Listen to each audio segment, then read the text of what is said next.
Archie and I am मुस्कान और आज हम देखने वाले हैं आयतुल्ला खोमेनी के वायरल क्लिप्स। तो यार हमको तो लगता है कि भाई उनको मार दिया गया है, पर मुझे लगता है कि कहीं ना कहीं उनकी एक अच्छी साइड भी होगी। और मैंने उनको काफ़ी बार एक आध रील्स पे भी मैंने देखा है कि वो है ना बहुत बहुत इस्लाम पसंद है, और वो उनकी जो स्पीचेस है ना वो एक्चुअल में बहुत अच्छी होती है। मतलब तो मुझे लग रहा है कि यार ये जो क्लिप्स होंगी ना तो ये हमको एक दूसरा पर्सपेक्टिव दिखा सकती है कि भाई लोग एक काइंड ऑफ विलन समझती है पूरी दुनिया के, भाई खोमेनी ऐसे हैं वैसे हैं, और यूएस इजराइल समझता है। पर मुझे लगता है ये वीडियो हमारे लिए बहुत ज़रूरी होगा और हमारा पर्सपेक्टिव चेंज कर सकता है। तो आप भी देखो, हम भी देखते हैं। Let's start.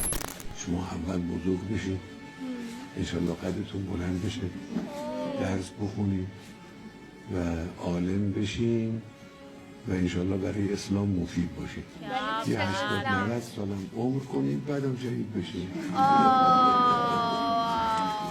बच्चे कितने अच्छे लगते हैं इनको।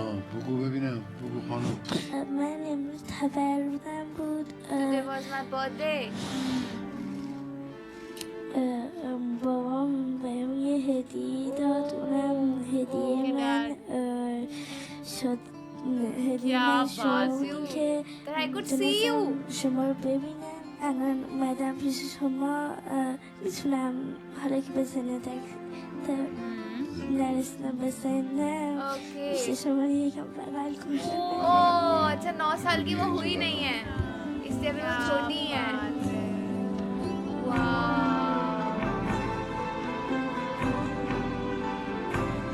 वाह भाई वाह, he is like so like कि उनके दादा जैसे हो, बिल्कुल ग्रैंडफादर जैसे। वाह भाई वाह। Who is your worst enemy, Mr. President? दुश्मन असली है ईरान की अच्छा ये آمریکا जवान थे।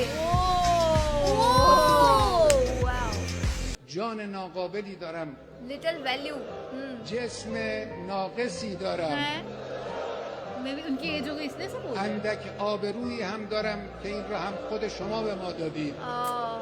همه اینها رو من کف دست گرفتم، در راه این انقلاب و در راه اسلام فدا خواهم کرد. He was ready to نثار شما sacrifice. باشه.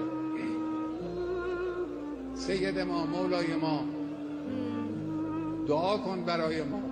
Pray for us.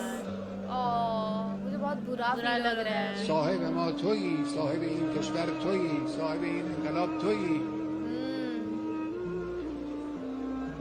پشتیبان ما شما लीडर ही هستید. है जो सपोर्ट है। ما این راه رو ادامه خواهیم داد، با قدرت هم ادامه خواهیم داد. در این راه ما رو با دعای خود، با حمایت خود، با توجه خود پشتیبانی بفرمایید. پول मनी। لایق این نیست که هدف क्या زندگی باشه बात बोलते हैं कितना यार। वाइज है ये। مقام و قدرت و موقعیت های اجتماعی حقیرتر از اونن हम که उन्हीं को هدف गोल बना के زندگی चलते हैं انسان आज در लाइफ آینده. में। पैसा पावर هدف زندگی بندگی است، رسیدن به خداست. To reach God. راهش هم فقط همین. سل مل من سالمت इनकी आवाज भी कितनी calming है। ما در حمایت از مظلوم نگاه به مذهب طرف مقابل نمی کنیم، نکردیم، از اول هم نکردیم. Not from the ما beginning. همون حمایتی را که از برادرانمون در لبنان کردیم از برادرانمون در غزه. غزه کردیم بدون هیچ تفاوت. سنی، اونا سنی بودن، اینا شیعه. مسئله برای ما دفاع از Islamic هویت identity. اسلامی است.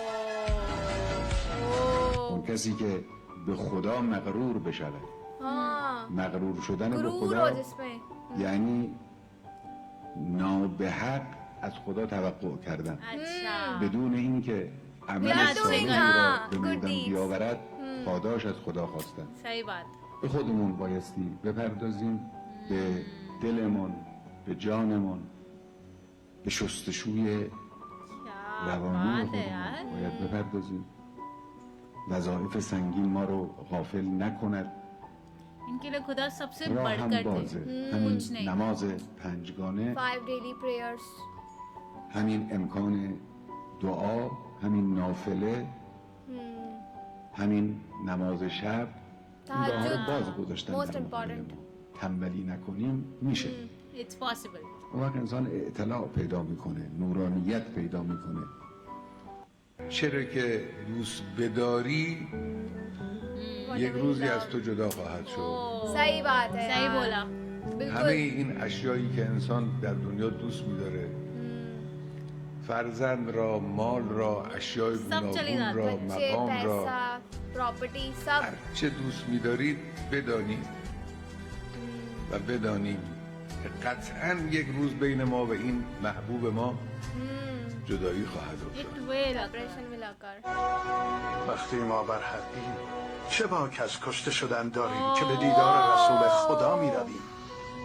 वाओ मुझे लगता है कहीं ना कहीं वो कभी به उनके خدا दिमाग में ये قسم सब اگر मतलब بمیرم و था ही زنده شدم जो भी होगा वो و भगवान باز के هم भगवान अच्छा بمیرم و करेगा. زنده شدم and come back to life و همینطور 1000 بار بمیرم و زنده شدم ترکتان نخواهم کرد.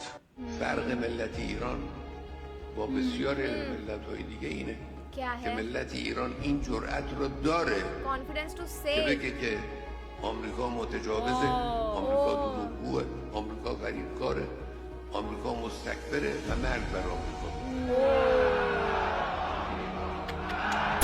यार ये वीडियो देखने के बाद ना मतलब मेरा एक पूरा पर्सपेक्टिव बदल गया ये सब चीज़ों को लेके.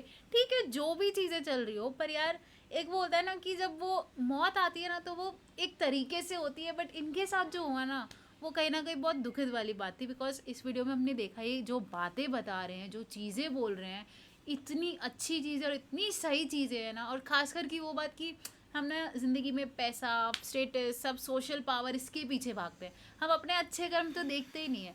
मतलब यार जो भी हो इनकी बातें ना बहुत ही ऑन पॉइंट लगी मुझे तो. सच में यार और बहुत ही कामिंग इनकी आवाज़ है. और ये जब बात करते हैं ना ऐसा लगता है कि हमारे घर के कोई दादा वगैरह कोई बात कर रहे हो. जैसे वो लड़की ने कहा कि यार मैं आपको हक करना चाहती हूँ तो उन्होंने बुलाया. और ये काइंड ऑफ आपको है ना एक इंसान की वाइज इंसान जो होता है ना उसकी पर्सनैलिटी में आपको दिख जाता है कि वो कितना काम होकर बात करता है. और इन्होंने हर अपने सेंटेंस में जो है खुदा को शामिल किया है यार हर जगह पे. मतलब उन्होंने ऐसा नहीं है कि वो सिर्फ अपनी कंट्री के बारे में बात करते हैं कि ये चीज़ वो चीज़ या अमेरिका को हेट करते रहते हैं. ऐसा कुछ भी नहीं था. मतलब कहीं ना कहीं उनकी जो बातें हैं ना बस आपको खुदा के तरफ लेके जाती हैं. और ये देखने के बाद तो अभी और भी ज़्यादा दुख हो रहा है कि अब ये रहे ही नहीं है यार. बिल्कुल तो यार. आपका क्या कहना है हमें कमेंट सेक्शन में ज़रूर बताइएगा. ऐसे ही लाइक करते जाइए, शेयर करते जाइए और सब्सक्राइब करिए. बाय.